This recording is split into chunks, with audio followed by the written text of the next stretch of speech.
Let us now consider this example where we have a network which is linear time invariant, and we treat this as a system. The input is this whatever voltage you give, and the response quantity is identified as the current IT. So when the switch is closed at t equals 0 in this particular network, it is observed that the current that flows into the network is given by this 4 e to the power of minus t minus 3 e to the power of minus t minus 2t for t greater than 0. Of course, it goes without saying that IT is 0 for t less than 0. Given this data, you are asked to find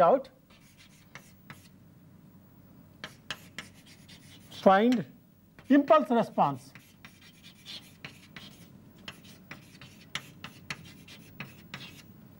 of the network. That means if the excitation is a unit impulse, what is the corresponding output? System function.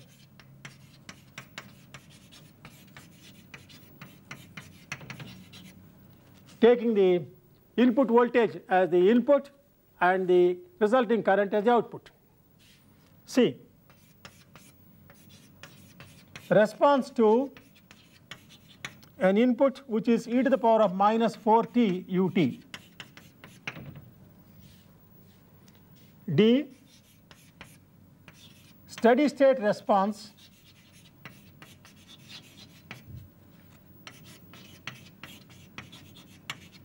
to an input sinusoid cos 2t. Suppose a sinusoidal voltage is given to this network, what kind of steady state current you would get in this terminals? That is the question that is asked.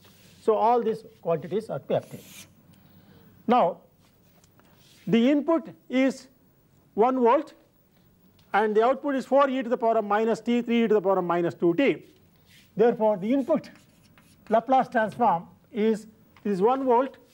So 1 volt is given at t equals 0 to this network. Therefore it is a step function really. V of s is 1 over s. The current in the network as the Laplace transform of this is 4 upon s plus 1 minus 3 upon s plus 2. 4 upon s plus 1 minus 3 upon s plus 2. That is the expression for the current. Therefore IFS over V of s is the system function HFS that will be obtained as, you can work this out and show that this is equal to s times s plus 5 divided by s plus 1 times s plus 2. You can show that this is the system function HFS. So that is the answer to B, which we have already obtained. If you look at this IFS can also be thought of as a step response because the input is one unit step. Therefore A of s is simply this one. So it is s plus 1 times s plus 2.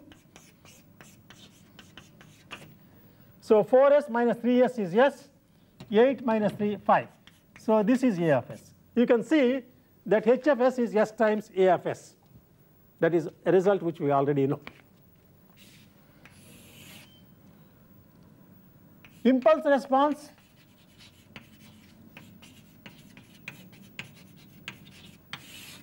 H of t is the inverse Laplace transform of HFS. This is HFS. So HFS can be expanded by means of partial fraction expansion. So it will turn out to be 1 minus 4 over s plus 1 plus 6 over s plus 2. So if this rational function, make the partial fraction expansion of this rational function, you get this because the numerator and denominator are the same degree polynomials, s squared divided by, so the ratio of the two leading coefficients is 1, that is the first term, and then you have the residue for the pole at s equals minus 1 and the pole at s equals minus 2, it will be like this. So if you take the inverse Laplace transform of this is delta t minus 4 e to the power of minus t plus 6 e to the power of minus 2t, of course ut, you can write this 4 e to the power of minus t ut plus 6 e to the power of minus 2t ut. That is the impulse response. Now, response to e to the power of minus 4t ut. So, x of s, the input is e to the power of minus 4t, this is 1 over s plus 4. So, y of s corresponding to this is 1 over s plus 4, that is x of s, times h of s. H of s is s times s plus 5 divided by s plus 1 times s plus 2. That is the y of s. So, you make the partial fraction expansion of that. So, C continued, y of s turns out to be minus 4 upon 3 over s plus 1 plus 3 upon s plus 2 plus minus 2 upon 3 over s plus 4. That is, the partial fraction expansion of this will contain 3 terms. Those are the 3 terms. So, yt will be minus 4 by 3 e to the power of minus t plus 3 e to the power of minus 2t minus 2 by 3 e to the power of minus 4t times ut. The input is e to the power of minus 4t, and the output containing this term e to the power of minus 4t, this is the forced response. The forced response contains exactly the same complex frequencies as in the input. The system function has got 2 poles at minus 1 and minus 2. Corresponding to this, you have got these 2 terms, e to the power of minus t, e to the power of minus 2t. So, this corresponds to this poles of x of s. So, this represents the natural response or the free response of the system. So, as we mentioned earlier, the Laplace transform theory enables us to get the total solution in one step, the free response part and the forced response part. You can get y of t using convolution integrals also. Now that you know ht and also you know this itself, the it itself is at, you can use the convolution and find out yt either from the impulse response or the step response, and you end up with the same result. That you can work out as an exercise. Now, it will be interesting to see whether you can get the forced response independently. Suppose you wanted only the forced response. So, the input is e to the power of minus 4t. So, the forced response of that is h s naught, where s naught is minus 4 times the input e to the power of minus 4t. So, if you substitute, this is really h minus 4 e to the power of minus 4t. We know h of s is s times s plus 5 divided by s plus 1 times s plus 4. So, when you substitute minus 4 for in this for s, you get minus 4 s plus 5 1 divided by minus 3 times minus 2. So, that will become minus times e to the power of minus 4t, that becomes minus 2 upon 3 e to the power of minus 4t. So, this is exactly what you got here. So, verification of the forced response, you can see that the forced response can be obtained by substituting s naught for s, where s naught is the complex frequency present in the input exponential signal. The last part is, what is the steady state response for cos t?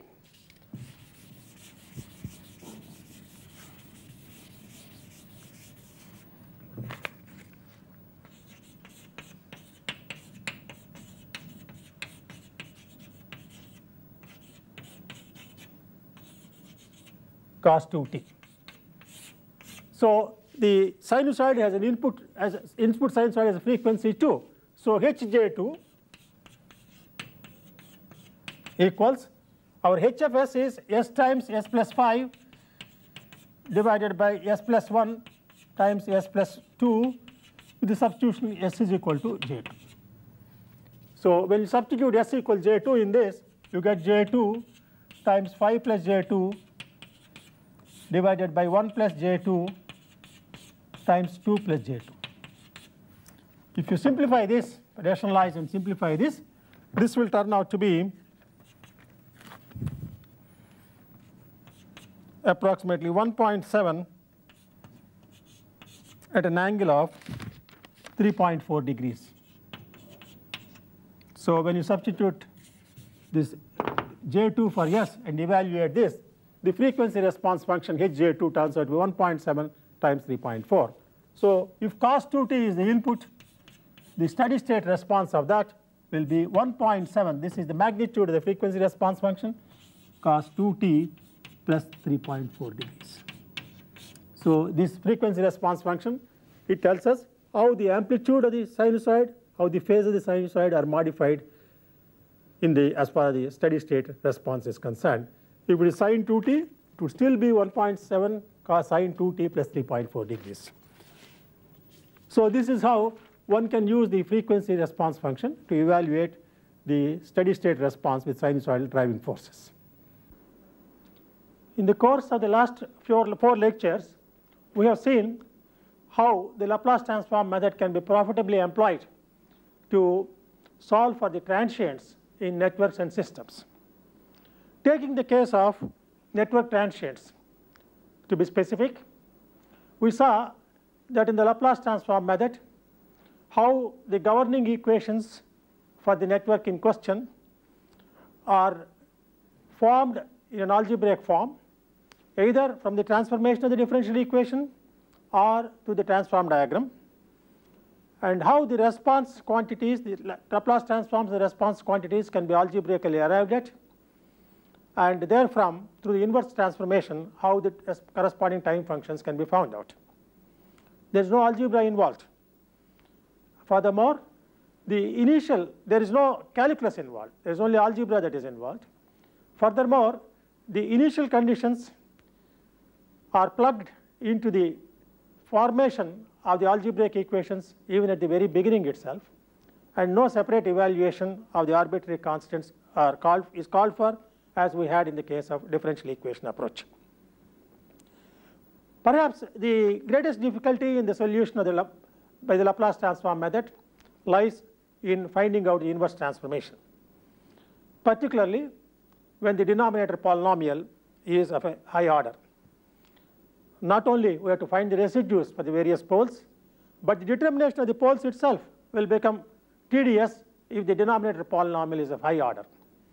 But this is a problem which is attendant for large size problems in any method, even in the differential equation approach, and certainly the blame cannot be laid at the door of the Laplace transformation method. We have also seen how this system function can be used to evaluate the performance of a general system. The system function embodies in itself various properties pertaining to the system.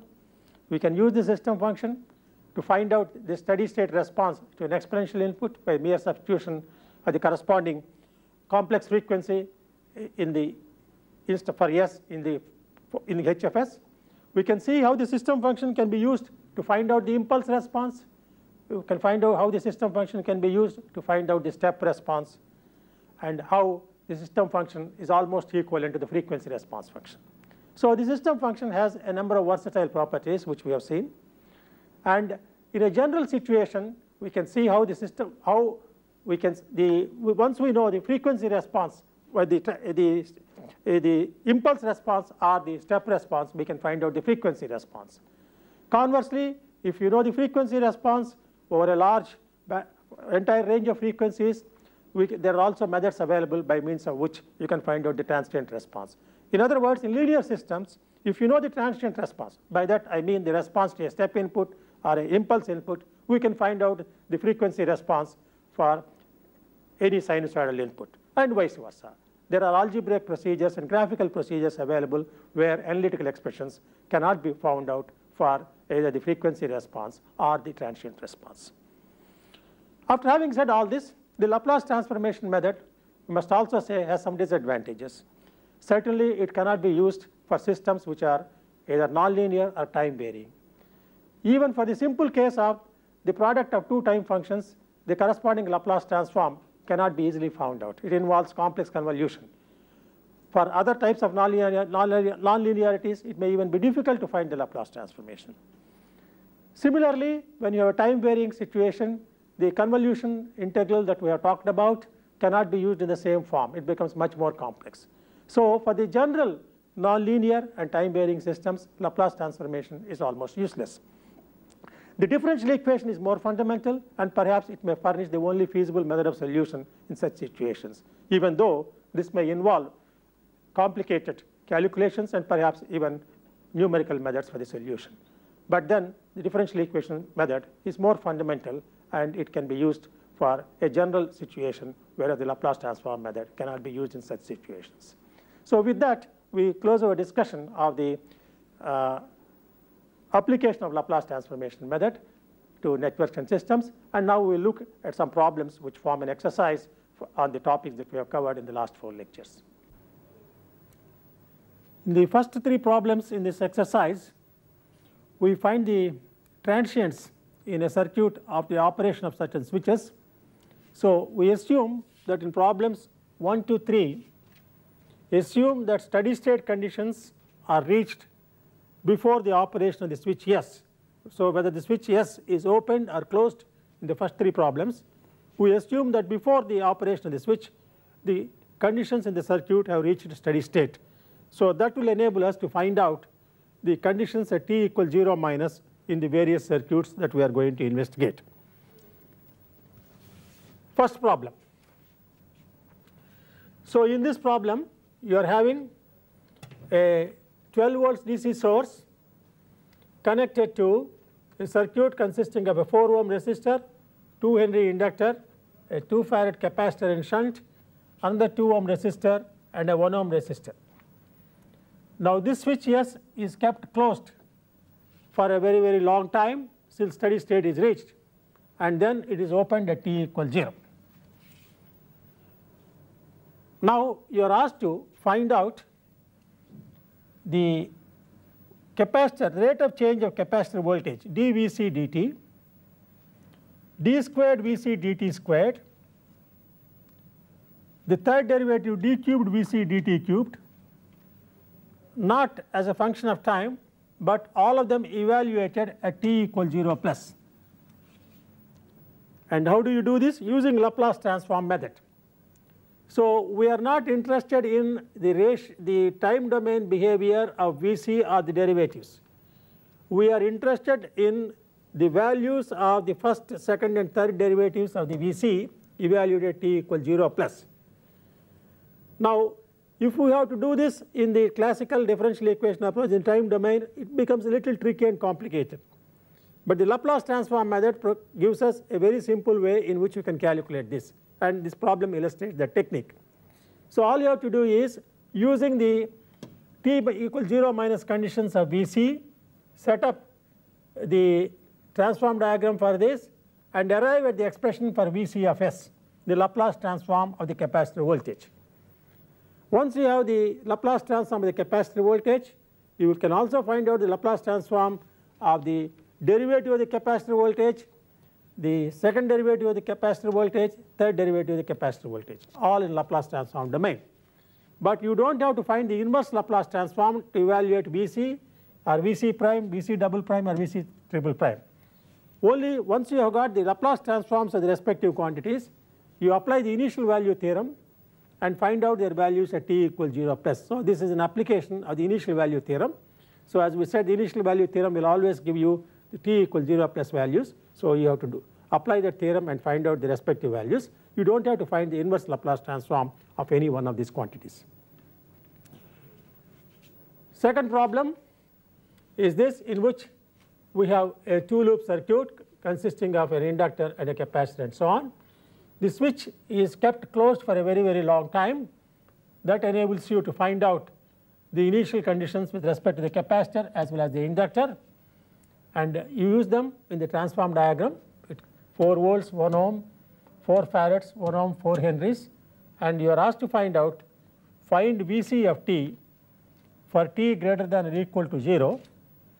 Use 2 methods. Once you have the transform diagram, you analyze the transform diagram on the loop basis using the loop current method or the node voltage method, and you get the solutions for Vc of t by both methods and compare. Both should be the same.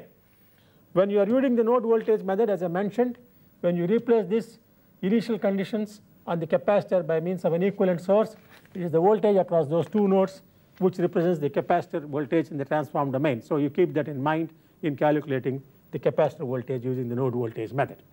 So this is an exercise in using the transform diagram for the solution of one of the response quantities, which happens to be Vc of t in this particular example. So you can take this down. Now the third example concerns the use of the transform diagram approach when mutual inductance are present. So you have a 3-volt source connected to a series circuit of 1 ohm and the primary coil having this inductance, self-inductance of 1 Henry.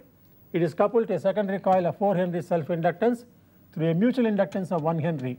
This is the mutual inductance, this is a self-inductance of coil 1, this is a self-inductance of coil 2, and the secondary circuit is close to a 2 volts DC cell, DC source and a 2 ohm resistance. So this is the situation, and so when the switch is kept open, naturally only current will flow through this, there will be no current here.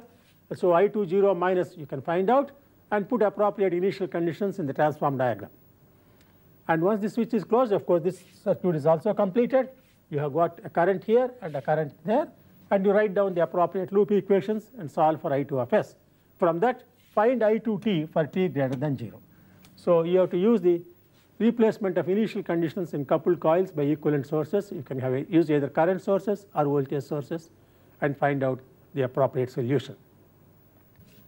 Problem number 4, we have a series circuit containing a resistance R of 1 ohm and a capacitor of 0.5 farads. And this is connected to a voltage source Vs, which has got a discontinuous character. It is a set of periodic pulses.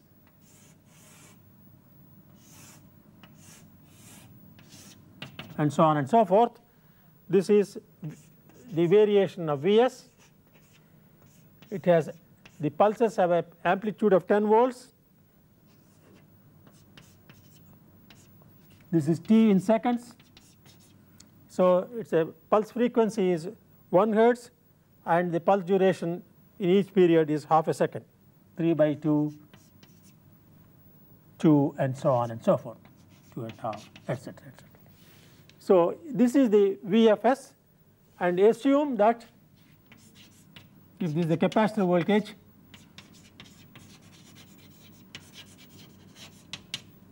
Vc0 minus is 0,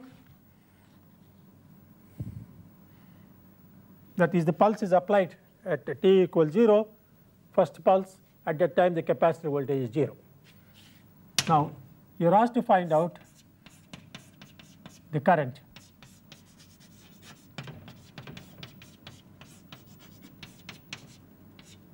So you are asked to find out an expression for the current in the network on the application of the discontinuous voltage source. This is a periodic voltage source starting from t equals 0. So you must find out the Laplace transform of that, use that, get an expression for IFS, and you interpret the IFS. You will have e to the power of s factors also in that. When you find out the inverse Laplace transform, you get some delayed versions of certain quantities.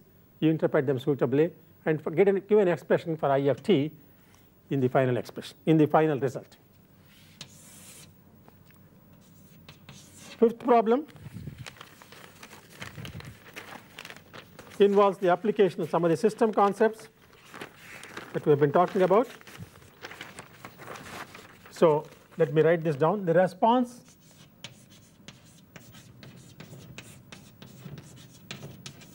of an initially relaxed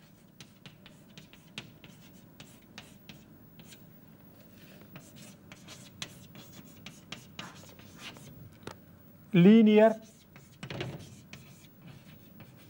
time invariant, that means constant parameters, system to a unit impulse delta t that is applied at t equals 0 is 4 e to the power of minus t ut. That means this impulse response of the system is given, and you are asked to find a series of quantities. Find the response of the same system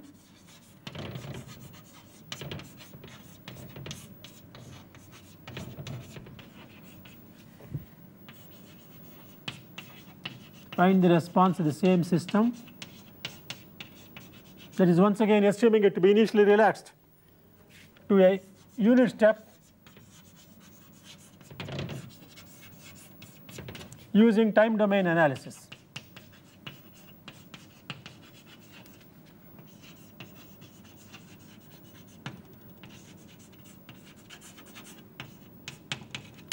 That is, you try to find out the convolution of the step and the impulse response. B, find the response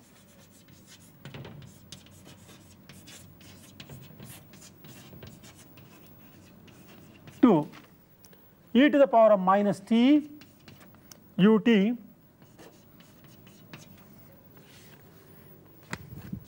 in time domain, that is, don't use Laplace transform. Find the response to this in time domain using impulse response as a reference. So you use the convolution integral using h of t. Then C,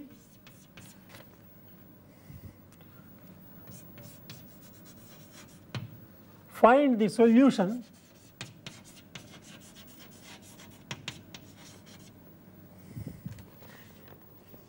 in B using the step response. So in time domain, once again, you use the convolution integral involving this initial response A of t. D, find the system function h of s.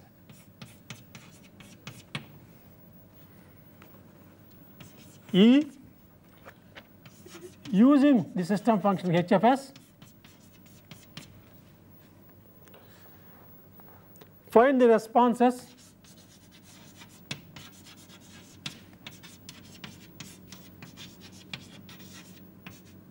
in A and B. That is, use the Laplace transform method this time. Earlier you were using the convolution integrals. Now using h of s, find the response in A and B and compare, of course.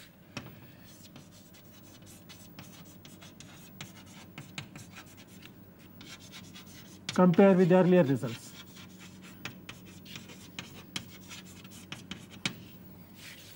F, find the response of the system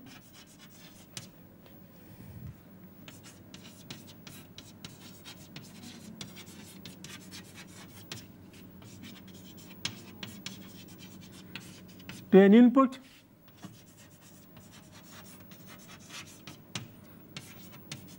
sin 2t ut. So if the input is a sinusoid applied at t equals 0, find the response of the system to this input. Of course, you can use Laplace transform method for this, quite convenient to use. G, find the steady state response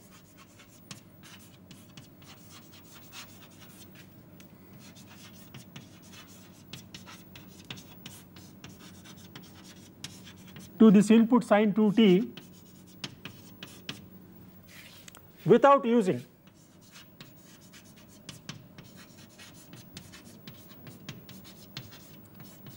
the result in F.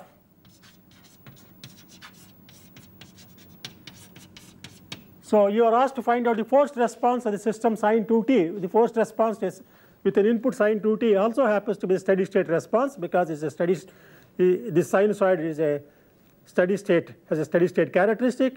It doesn't diminish with time, the amplitude is maintained.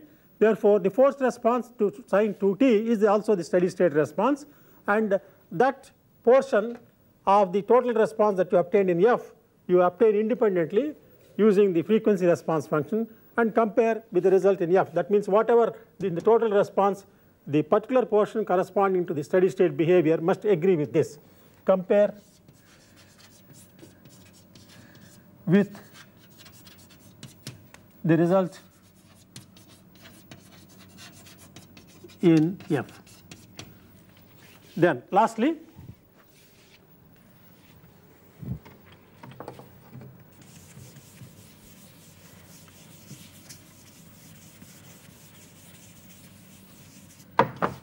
H,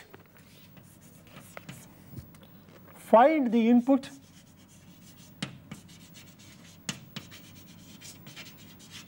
xt which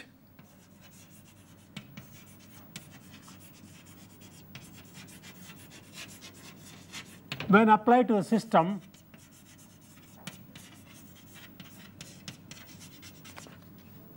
yields a response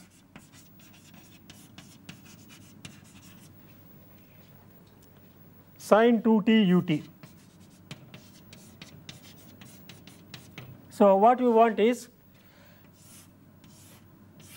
you determine what type of excitation should be given to the system so that the output is sin 2t ut. That means it must start from 0 like this. So that is the output. So what type of input should be obtained in order to find out, get this output? So this last problem illustrates the ideas of system, use of Laplace transform to the system analysis that we have discussed in the last 2 lectures. It is quite a comprehensive package of questions that you are having. It covers more or less all the aspects that we have discussed.